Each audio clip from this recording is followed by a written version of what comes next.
Hello and welcome to Notcast 226.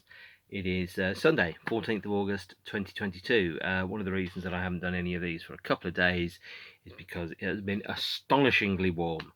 And as you can tell from my accent, I am British. I am only really comfortable in sub-zero temperatures where I can wear lots of black and listen to sad music.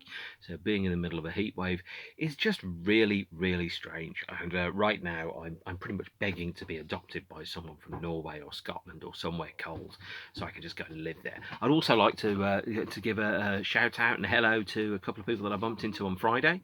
I went to see one of my favourite bands, The Wedding Present, at the Edge of the Sea shows at Brighton Concord, and spoke to a couple of brothers from, I think, Copenhagen, and a couple of other chaps that have watched these. Lovely to bump into you. It is still weird when someone I've never met before comes up to me and says, "Are you Mark? And are you from YouTube?" And I'm like, yes, because I don't know what they know. I don't know what they've watched. They could watch the ones where I'm being really like opinionated and argumentative, which is, let's be honest, most of them.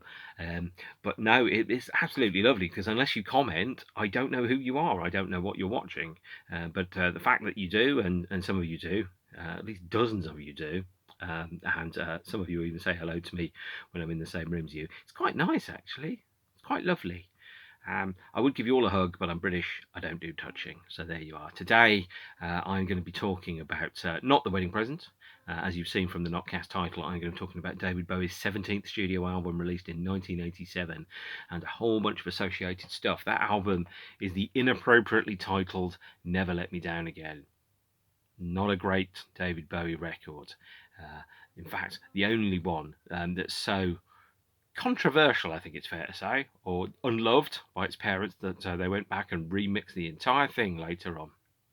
Some of the other remixes on some of the box sets, like Lodger, for example, Ziggy Stardust, seem to have been pushed by commercial considerations.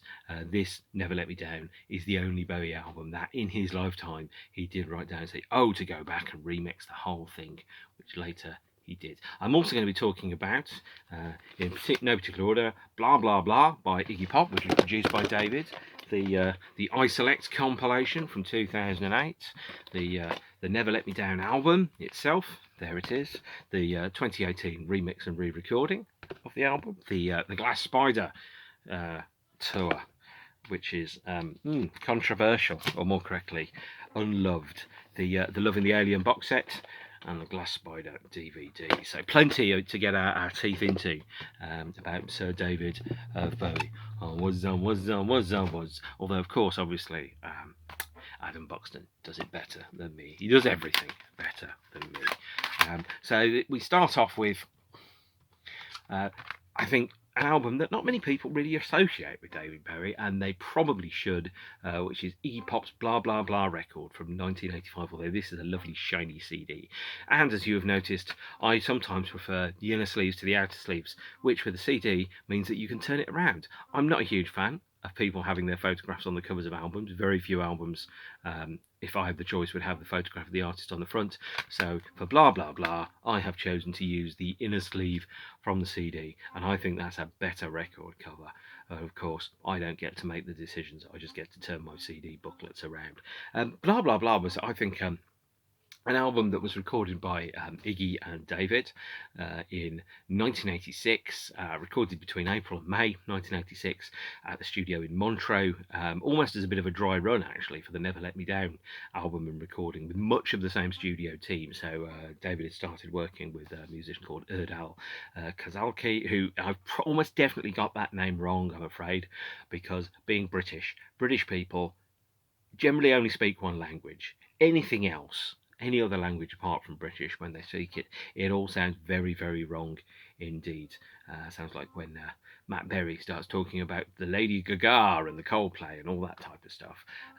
So there you go. And I'm apologising for only being able to really speak one language. I wish the whole world had one single universal language, and it wasn't Esperanto, because Esperanto is a very, very difficult language to learn.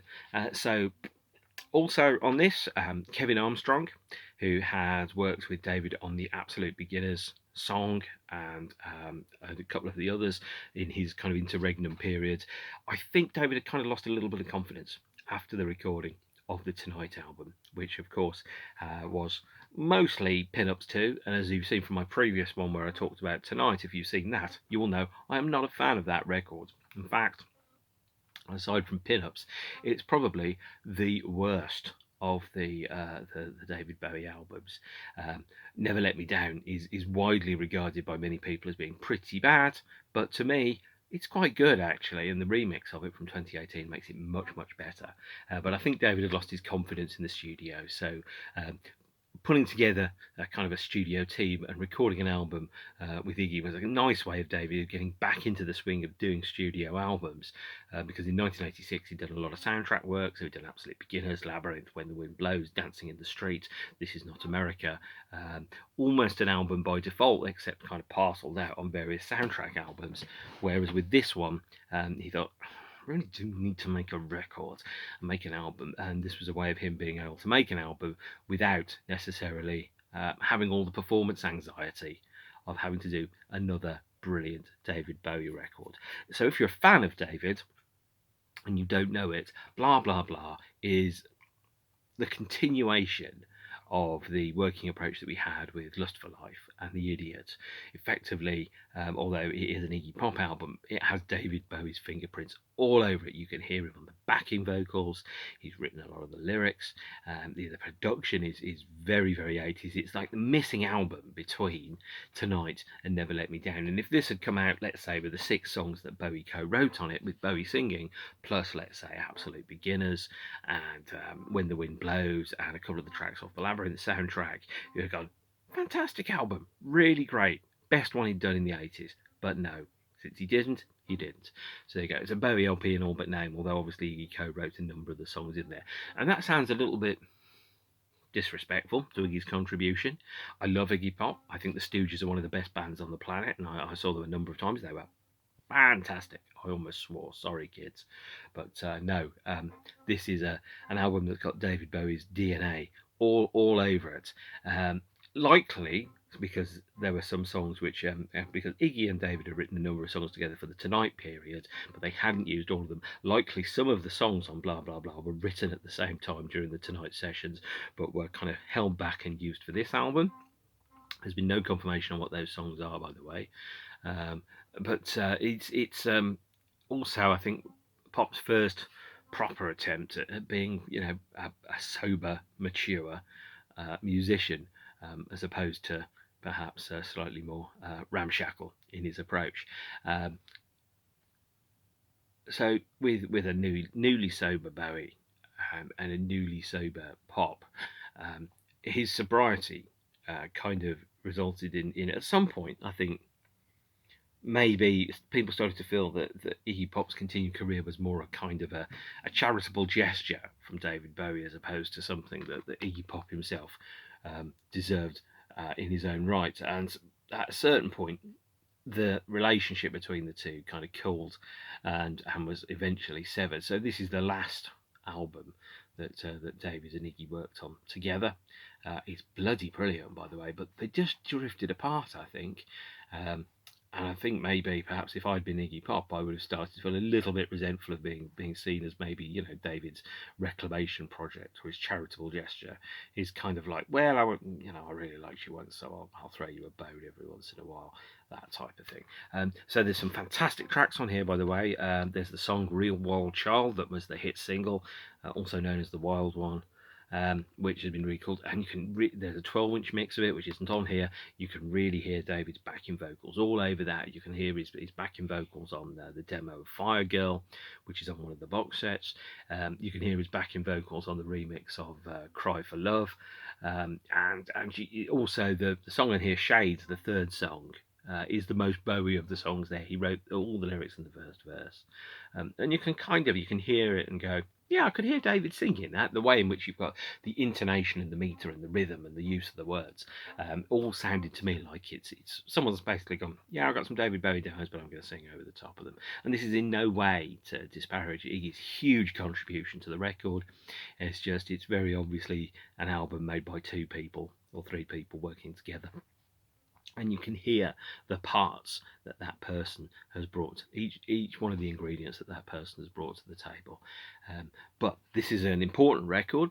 It broke the the hesitation, I think, around making a record or a new studio album, which maybe Bowie had as a result of all his soundtrack work.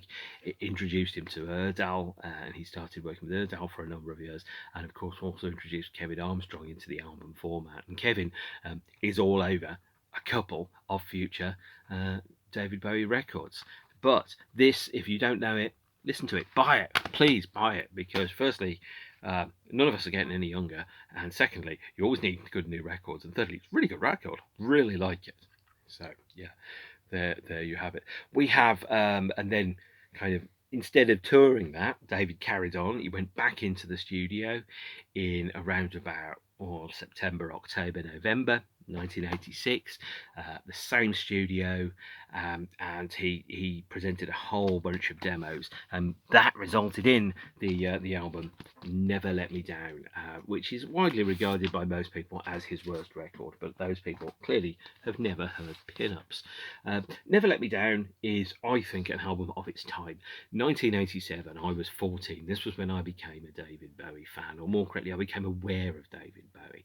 And at the time, he was old. He was past it. You know, he'd been good 10 years before, which is kind of like, you know, if now somebody had mentioned Sugar Babes or something, it'd be like, firstly, that was a very long time ago, and shit's changed since then. The second one is being good 10 years ago is no kind of recommendation of being good now. And Never Let Me Down now, as was, and I live this, was not good. As you know, you might have remembered, he was a. I'm always reminded of what Johnny Marr said, actually, because after Johnny left the Smiths in 1987, there was a couple of kind of initial conversations around, you know, would you play with David Bowie? And I believe what Johnny said is, I wouldn't be seen dead walking out of a glass spider at Main Road. And clearly, that was the kind of thing where you go, yeah, that's not going to work, is it? So Never Let Me Down is an album which I think at the time has all the hallmarks of 1987 production. So that's big gated drums, huge drum sounds, an emphasis upon slightly tinny horns, cutting edge technology that in retrospect sounds primitive and limited. And lots of guitars. So there's a very specific sound. You can hear it on Momentary Lapse of Reason. You can hear it on the Genesis stuff from around about that period. There's a very specific sound from the mid-80s, and it's not particularly good, truth be told. It really, really isn't. And so this is the album of his that's probably dated the most, and maybe the original mix of it has aged like milk. And it was also, I think, important in another couple of ways. As I said, Erdal was working with David and had become part of his studio team. He called Erdal the Invincible Turk. It was produced by David Bowie and David Richards. David Richards had also produced blah blah blah. We had lead guitar from Peter Frampton, who I think had gone to the same school as David, actually. Guitar and guitar synthesizer by Carlos Alomar, who was coming to the end of his time working with him. Keyboards, drums, and bass by Erdal. Additional guitar and keyboards by David Bowie. Bass by Carmine Rojas. Maybe I should not do the thing where I read out the sleeve and just go, that's good, yeah, maybe I shouldn't do that. Maybe I should do something a little bit more interesting. So for the album, unlike other Bowie albums, David presented a nearly complete set of demos to the musicians that he was working with. He said, I made demos of everything before we went in, and I played them to everybody, and I said I want it to sound exactly like this, but better. And that didn't quite work. And in some respects, I'd love to hear the demos. I'd love to hear what David had done in his own right before anyone else had got involved to go, what was it? What did it sound like? Yeah, how well was it produced? Because remember, the versions of, I think, Sue in A Season of Crime and 'Tis a Pity That She's a Whore from 2014 on the Nothing Has Changed period. Those are David's demos that were re-recorded for the Black Star album, and you can see and you can hear what they're going to be, but at the same point you're kind of going, I really see why, you know, you need someone else to flesh that out and paint in the colours, fill in the gap.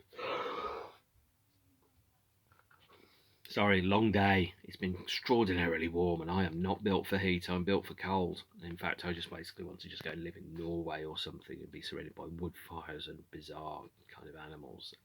And just basically have my only connection to the world is to be like a food drop once a month, and let that be that. It's been very, very warm here in the UK. Sorry, that's a tangent. But what we do have is two versions, two configurations of the album, and this is where we need to bring in the original CD and the original LP. So the LP runs at 48 minutes and 6 seconds. The CD runs 33 minutes and 7 seconds. They have the same number of songs on, well, ish. And the vinyl version of Never Let Me Down has edits of most of the tracks that are on there that have been reduced in size to fit onto the vinyl to make it perhaps a little bit better. 53 minutes was most definitely a CD length. So Tonight was probably the last of the Bowie albums to be sequenced for vinyl, and Never Let Me Down was probably the first that was sequenced and designed for CD as its main format of consumption, which, considering everything has swung back round to CD, well, from CD to vinyl, means that vinyl is almost a secondary format. So everyone goes, "Oh, it's the way the artist intended." No, the way that David intended Never Let Me Down to be consumed is on a nice, shiny CD, and more specifically, this CD. This is an original 1987 issue. The 1995 reissues and all ones further on delete a track called Too Dizzy, which was removed from 1995 onwards. I don't know why. I don't think he's ever really kind of expressed as a reason as to why he's decided to take Too Dizzy off. It's not an amazing song, but there's plenty of songs on Never Let Me Down that aren't amazing.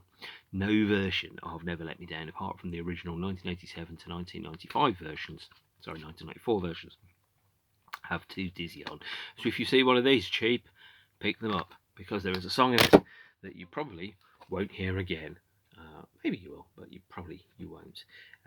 So it was the album was released 20th of April 1987. So give you a flavour of what else was going on around about this time. Michael Jackson, Thriller, Def Leppard's Hysteria, Pet Shop Boys Actually, New Order Substance, Depeche Mode's Music for the Masses, The Cure, Kiss Me, Kiss Me, Kiss Me. David Bowie was going up against those guys. He was still in his Phil Collins years, and he came out looking like that. And that looks like a man that doesn't quite know what image he wants to project. Now, you can look at the cover and you can go, oh, well, there's images of him jumping through hoops, there's clouds, there's ladders, there's guns, there's all these things. And if you read the lyric sheet to the album, here it is, I can't expect you to read it from that distance, you'd go, yeah, so the album cover references a lot of the things that are in the lyrics, but you look at just that as a cover and you go, what the hell is this? This is probably the worst of David Bowie's LP covers. Actually, there's nothing that screams anything iconic in the cover art. It's a guy jumping at the camera, and it's just a bad choice for a cover. It really, really is. I do not like it, Sam. I do not like it with a tin of Spam. I do not the cover to Never Let Me Down.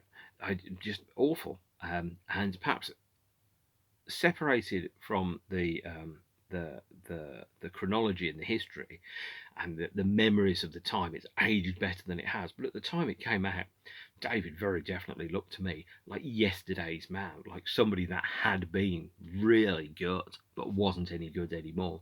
And you kind of get that now these days with some bands, and you're kind of going, you're a legacy act. I like you because of what you were, not because of what you are. There are some bands that just don't bother even trying to tackle the legacy, and they just play all old songs and they never release any new ones, ever, ever, ever. Hello, Guns N' Roses, I'm talking about you. And part of that is because of the fact that they don't want anybody to compare the new stuff to the old stuff, so no one can go, oh, the new stuff's crap. But also part of it is you've run out of things to say, and David Bowie was starting to sound like he'd run out of things to say. Think about the opening kind of prologue to the Glass Spiders title track, which, if I remember correctly, side 2, track 1 on the vinyl edition, has David intoning in a kind of Diamond Dog style. Until one century ago, there lived in the Zhejiang province of an eastern country a glass-like spider. Having devoured its prey, it would drape the skeletons over its web. in weeks, creating a macabre shrine of remains. Its web was also unique in that it had many layers, like floors of a building. What the hell is that nonsense about? I mean, obviously, it ties in with David's work in mime in the late 60s. It ties in with the theatrical kind of aspirations of the Diamond Dogs tour and album. But it's bollocks. It doesn't mean anything. It's a bunch of words, but he's not communicating anything. So you're telling me that there is a glass spider that lives somewhere, probably in China, and what? I mean, certainly it made Radio Chaos seem like, Robbie Williams live through a lens in terms of its directness and straightforwardness. It really isn't very good, and you kind of go, you're being eaten by your own concept. And sometimes when you're an artist, you lose touch with the things that your audience are actually all about. And Glass Spider and Never Let Me Down really sounds like this. This is a man who'd been very successful for 15, 16, 17 years and become very, very well off, and had probably lost sight of what are the experiences that the people that grew up to me listening, what are their experiences like? What are their lives like? What's my life like? And bearing in mind he was staggeringly rich and had an island. Not many people are staggeringly rich and have their own island, for example. You kind of go, think you may have lost contact with the world that you came from a little bit, which was to be rectified in a huge bit of course correction activity that's his next studio record. But that doesn't stop where we are at the moment. The album had 3 singles from it: Day In Day Out, Time Will Crawl, and Never Let Me Down, which were all pretty good. Not amazing, but pretty good. And so the first one of them was Day In Day Out. Here's the 12-inch single of Day In Day Out, which is backed with a track called Julie, by the way. There's a Japanese version of one of the B-sides, but not Julie, which is on another single. But there is also, by the way, there's a foreign language version, a Spanish version of Day In Day Out called Al Alba, which was broadcast on Spanish radio in 1987, but didn't get a proper release until a 2007 download EP. Al Alba, by the way, is really good, and quite why it isn't on the Loving the Alien box set, I do not know. In the same way that there's a B-side called Girls, which was also sung in Japan, or Japanese, called Japanese Girls. That isn't on the box set either, which is pretty strange. But Day In, Day Out was, I think, it's an interesting song. It suffers from its production because it's very much a product of its time, and its time is 3 o'clock on a Tuesday afternoon in April 1987. It has an extended dance mix and a dub mix on the 12-inch. The original version is not great. The lyrics are David attempting to be socially conscious, so he's writing about homelessness and awareness, and around the inequalities of living inside the capitalist death machine, comrades. But at the same point, it's got horns. You're meant to dance to it. There's an R&B kind of sound in there, so it's an evolution from what's in tonight, perhaps moving a little bit back towards the stuff which we had around Young Americans, but updated with the Borneo horns, which, even though the Borneo horns are credited on this, have been replaced with sound-alikey synths, in case you ever want to get particularly cynical. And the second track is Time Will Crawl. Here is the 12-inch of Time Will Crawl, alongside with its Virgin, it's HMV price, £3.29, which is roughly what I paid for it many years later. This has got an extended dance mix of Time Will Crawl, the standard Time Will Crawl, and the track Girls in a full-length form on the 12-inch. The Japanese version of the album has Japanese Girls on it, of course. But again, you look at that, and you look at this, and you kind of go, well, what? I don't look at this. This actually might be the guitar that he plays in the video for Valentine's Day, which is a fretless guitar. And I hate fretless guitars. I hate fretless basses. I think they're wanky and they don't sound particularly good. I don't understand them. I don't like them. They're very, very 80s. And certainly fretless bass does appear in the Pink Floyd video Delicate Sound of Thunder, played by Guy Pratt. And I kind of go, I'm not a fan of fretless basses. Sorry, any of you fretless bass guys, but to me, fretless bass always implies 80s prog rock songs about nothing. Sorry. There you are. And then we've got the third track on the album, which is Beat of Your Drum. And again, I like the beat of your drum. I like to look in your eyes. I like to look through your things. I like the smell of your flesh. I like the dirt that you dish. I'm like, okay, so I dig you, you dig me, we dig each other. That's groovy. It's not particularly good at all. Um, and then we've got what I think is to be one of the very, very most underrated songs in the entire of David's body of work. This is an incredible song that doesn't get enough recognition or respect, like Saint Anger, by the way. And it is Never Let Me Down. The title track to Never Let Me Down is just beautiful. He sings incredibly. The backing is not great, but if someone was to remix it and then release a version of it on a remixed version of the album, oh hello, that would be very, very good indeed. But Never Let Me Down is a song that I think is probably kind of like almost a hymn to his Coco Schwab, who administers his business activities and highlighted that he was being embezzled by Main Man in the 70s. So that the lyric is very much like, when I believed in nothing, I called her name. Trapped in a high dollar joint, I called her name, and though some may say my days are slipping by and nights are so cruel, I thought I'd die. When I needed soul revival, I called your name. And it's a lovely song to a person that had extended their hand out to him and saved him from a place of darkness. One of the most optimistic songs in his canon. Some of the best lyrics he's written, although we will get to the best lyric I think he's ever written on the next album that he recorded. But no, Never Let Me Down is one of the greatest songs in his body of work, one of the most underrated songs.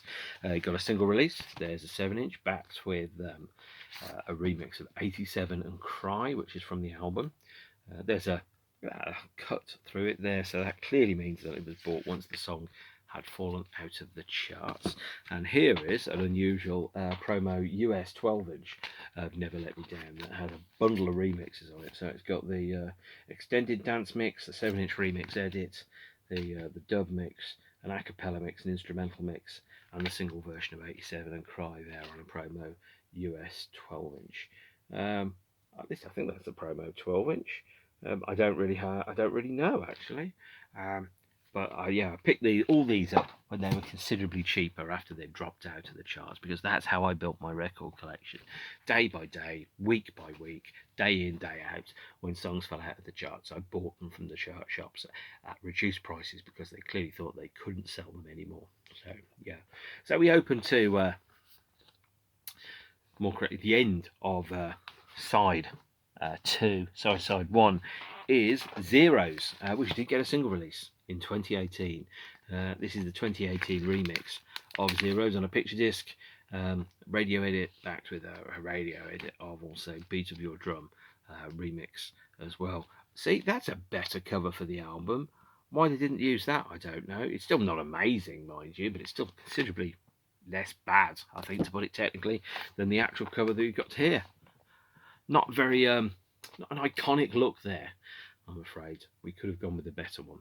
But I think that Zeros is a really interesting song. Clearly takes a hint and a rhyme with Heroes. It's dripping in kind of rubber soul, kind of revolver type 60s sitar. So you could clearly almost, if there was any Bowie song that you'd listen to and went, which song would George Harrison would have played sitar on? You'd have gone, oh, Zeros, unquestionably Zeros. Very heavily influenced then by the Beatles and their drugs. And it also updates the kind of 60s kind of approach of what things are. So this is where I think David's not pushing forward anymore. He's starting to be overtaken by other people.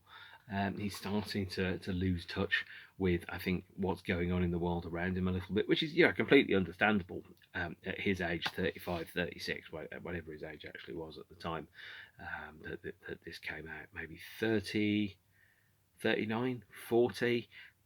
Pop is a young man's game, and to still be able to make cutting edge pop when you're 40, 45, and fronting it, not everyone can do that. And there was no real roadmap, because Elvis had died in 77. There was no real roadmap of people growing old. The people that had started off playing music in the 50s, most of them had died in car crashes or plane crashes or whatever. There was no real guidance to, well, what do you do when you get to 40 and you've been famous for 20 years? You know, what happens? How do you stay in touch? Do you become like Cliff Richard and try and chase every trend? What do you do? Nobody had a roadmap around that at all. So the fact that he was still trying to do new stuff, even if it wasn't very good, was pretty admirable, I think I would have said. Until, of course, you flip it over to side two and you put the Glass Spider track on, and you go, oh my God, this is bullshit. You know, it's a turd the size of Paris. It is not good. You've got Shining Star, Making My Love, which is the next track, which is was instantly outdated by Prince's Sign of the Times. And bearing in mind, I think April 1987 this came out, by the way. And the other two of the other albums that came out that month were The Joshua Tree and Prince's Sign of the Times. Sign of the Times did everything that Shining Star did, except it did it 1,000 times better, because it's the same type of thing. It's a list song about things which are going on which you don't like. So there's things like crack houses, and there's Chernobyl, and there's drugs, and overdoses, and all that type of stuff, prostitution, but it's like, again, it's a list song. Peter met Frank, formed a dummy run gang, worked high store hit for 10 G's flat. And I'm like, Sign of the Times beats the pants out of this. So it's kind of like, if Sign of the Times hadn't come out the week before, you'd have gone, he clearly wanted to write his own Sign of the Times and failed. But it's sometimes, I think, a list song of observational things to do with society, except it's terrible, and Sign of the Times isn't. So no, Shining Star is bad, and that's not even mentioning the guest vocal by the actor Mickey Rourke, who, it's fair to say, is not a singer at all. Luckily, I think Mickey's part is replaced by Laurie Anderson on the 2018 version of the album, but that still doesn't make the fact that for 31 years that song had a Mickey Rourke rap in it. Bad. Then we've got New York in Love. Well, if you've never been to New York, you know, again, if, say, you're me and you're 14 and you're listening to this in suburban Birmingham and you're going, New York is an abstract concept to me. New York is a place that got stomped on by giant Stay Puft Marshmallow Men in Ghostbusters. New York is a place that John Lennon got shot in. New York isn't real. You know, it'd be like if suddenly, let's say Bob Dylan had written a song called Walsall Sucks. You know, it's the same kind of thing. It's like, really? Okay. Well, maybe not Walsall, maybe Preston, or, you know, whatever. And then we've got 87 and Cry, obviously appearing on the B-side of Never Let Me Down again as a single as well. But 87 and Cry is kind of an attempt again to do a socially conscious kind of song, similar, I think, to some of the other political stuff that there is on the album. Is a bit of 87 and Cry seems to be writing about the current political situation as was at the time in the UK. Margaret Thatcher had been in power for 8 years. Britain was unhappy. I remember being 14 and being quite surprised that Margaret Thatcher got elected in a third time. I'm like, I remember the riots in the streets. I remember people begging for food. I remember the poll tax riots. I remember my brother being sent home from school because his school was actually next to where people had started looting and setting cars on fire, and the teachers had escorted the children back to the trains to get them home in the middle of the day before the school day had finished because there was riots going on next to the school. You know, this was real stuff. And then, David Bowie is writing about it, and you're kind of going, I mean, obviously, yeah. Sometimes when the only reality you see is through the window of the limousine, it's difficult to remember that you've lost touch with certain things because so there's that element of universal human experience. And what makes a song absolutely great is a universal human experience. So some of the songs which I love. Certainly wedding present songs, we've all been in that situation where we've wanted somebody or we've not been able to have somebody, or we've lost a relationship, or we're wondering, well, what have I done wrong, where did it all go wrong, you know, those type of things.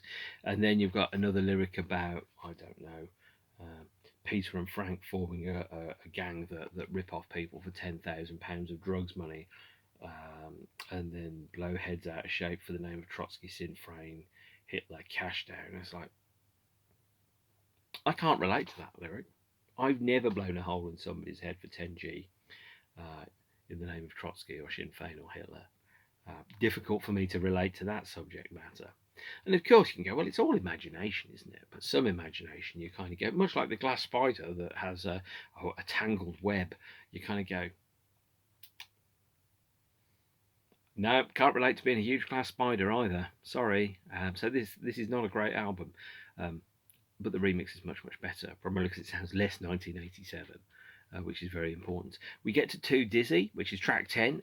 Track 10 being the song that is deleted from the 1995 edition. Hello, I'm missing a song. And the version that's currently available here, which is the 2018 remaster. Too Dizzy is not on any of the versions after that. It's not bad. It's not good. The lyrics are a little bit possessive.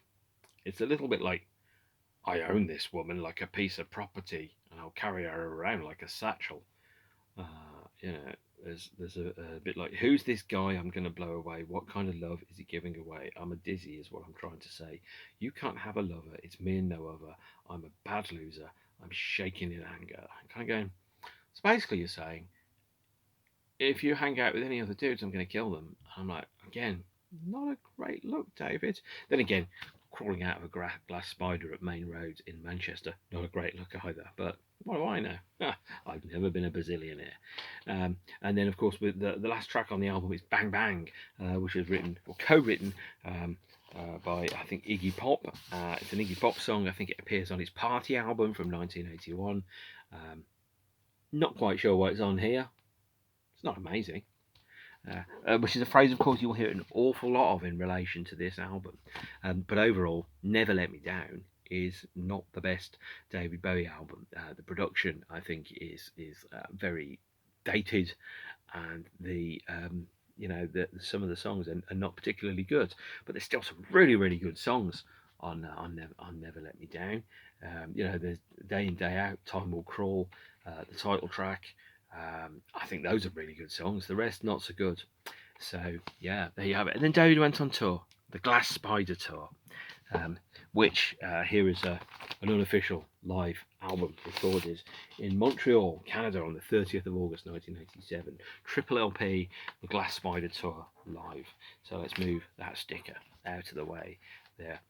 This is a triple gatefold taken from a radio broadcast at Montreal. This is called Cornetto vinyl. I've not got anything that's Cornetto vinyl. Let's have a look and see what Cornetto vinyl looks like. Looks like Cornetto. Doesn't taste like it at all. I do want to lick it and see what it tastes like, but I think it tastes plasticky. No. So three LPs of Cornetto vinyl. So there is no standalone vinyl release from the Glass Spider Tour. The CD of the Glass Spider Tour is available as a standalone album. It's been separated out from the Love and the Alien box set, and of course you have an opportunity to own it here. Glass Spider, live Montreal 1987. So there you have it. But Glass Spider, for many years, the only official audio release of Glass Spider was on 2 VHS tapes, and later a 2006 DVD. This is the deluxe edition of the DVD, which features one show there, which is recorded at the Sydney Entertainment Centre. I've never been to Sydney. And then you've got 2 audio CDs recorded in Montreal. So 2 shows from the tour were officially released. And the Glass Spider has an all expense spared booklet. Look, there's a picture of a preposterous glass spider and a very moody man. Now the tour was all in stadiums, very tightly regimented, very carefully defined. I'm watching it and listening to it. It's a thing that actually on vinyl you kind of go, not that good, because there's a lot of visual theatrical stuff that's in there that just doesn't translate when you just listen to it without anything else that's associated with it. But that said, if you edited down all the stagey bits and you just had the music, it could have been actually a really good tour, I think. It was overly theatrical. It was all in stadiums, So David was very, very clearly, I'm a stadium rock star and I'm cashing in my money, and I'm going to be, well off. But no, as a release, the Glass Spider tour is best seen as a curiosity. It's definitely not his best period. There's a number of stage debuts for songs. So Up the Hill Backwards, which opens with the lyric about waiting so long. I think no, that's a different track, but no, it's a great song to open with. So you've got this tour saw stage debuts for Up the Hill Backwards, Glass Spider, Day In Day Out, Bang Bang, Absolute Beginners, Loving the Alien. Um, then you go into I think All the Madmen got its first appearance on this tour. The Never Let Me Down title track, 87 and Cry. I think Sons of the Silent Age might have made its first appearance on this tour. Time Will Crawl, Beat of Your Drum, a lot of songs. So it's not, obviously one of the good things about being Dave is when you've got 17 albums, you've got lots of songs that you can play, and lots of songs that you can bring out, and lots of songs people haven't heard before, but there is an element of it being slightly unpredictable. So Glass Spider, embarrassing, has not aged well. And when we got to 2008, David released this compilation, I Select, which I think was cover mounted with the Mail, the Daily Mail. The Mail on Sunday, terrible paper. But in the sleeve notes of that paper, track 11 was an MM remix of Time Will Crawl, a previously unreleased version of Time Will Crawl, with new drums by Sterling Campbell, a new string arrangement recorded and mixed by Mario McNulty, and basically remixing the song completely. And in the sleeve notes that came with the Daily Mail, he did say, to remix the whole album. Well, with the release of the Loving the Alien box set in 2018, we had the Never Let Me Down 2018 remix. And let me tell you, this is a revelation. If you only know one version of the album, this is the one to get. This is easily the best version of the album by far. So what they've done is they've basically re-recorded the whole of the LP with a hand-picked band that was selected by David before his death: Reeves Gabrels, Sterling Campbell, David Torn, Nico Mulhey, I think was on it as well, and the strings were the strings which had been replaced by synths on the 1987 version. They brought the strings back and they used those instead. They kept the vocals, they kept some of David's guitar, they kept some of the unique instrumentation and some of the interesting elements, but they basically redesigned the whole of the songs from scratch, and it is a complete reconfiguration of the album. This is the definitive version of Never Let Me Down, and it is so much better than the original. It is frankly embarrassing to think that the original is the one which people heard. It sounds like a very, very expensive set of demos. It's not as bad, it's less 80s, it's less cheesy, it's less crap.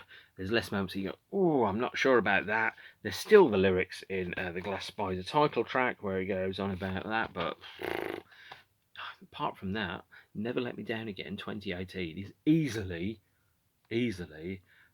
much better than the original 1987 version. So you sat there and you're going, well, this is maybe in the bottom 3 or 4 of the Bowie albums. This suddenly becomes a middle of the pack Bowie LP, and a middle of the pack Bowie LP is better than most bands' entire discographies stuck together. So it is very, very, very, very good indeed. Do give this a listen instead of that one. And people go, Never Let Me Down is crap. Well, they're talking about this one, which, not that one. That one is considerably less crap. And that is the Never Let Me Down album. By the David of Bowie's 1987. Again, as I said, this was when I became a David Bowie fan, or at least I became aware of him. I became aware that it was a little bit embarrassing, actually, because other bands, better bands, which I've mentioned previously, just seemed to have their heads around what it was to be alive in 1987, whereas I get the feeling that this album at least came from a position of David having to make an album by a certain date to satisfy a contract, and not necessarily being as fully inspired as perhaps he could have been when he should have been. So there's an element of not writer's block, but certainly a creative stumbling. He was trying to be David Bowie again and not fully succeeding. However, what he did next was absolutely fascinating, and that will be my next one, when I talk about him again, probably in about a month's time. In the meantime, I'm going to wrap up here. I'm going to say thank you very much for spending 44.5 minutes with me whilst I talk about David Bowie and an album that came out when I was 14, which is now 35 years old. How did that happen? One day at a time. And certainly we'll take it from there when we talk again in future. In the meantime, don't forget to subscribe. I do want to get up to 1,000 subscribers so I can finally cash out my thousands of YouTube pennies. And in the meantime, take care of yourselves and each other. Stay beautiful, and hopefully I will see some of you at a gig soon. Okay, adios amigos. See you soon. Bye.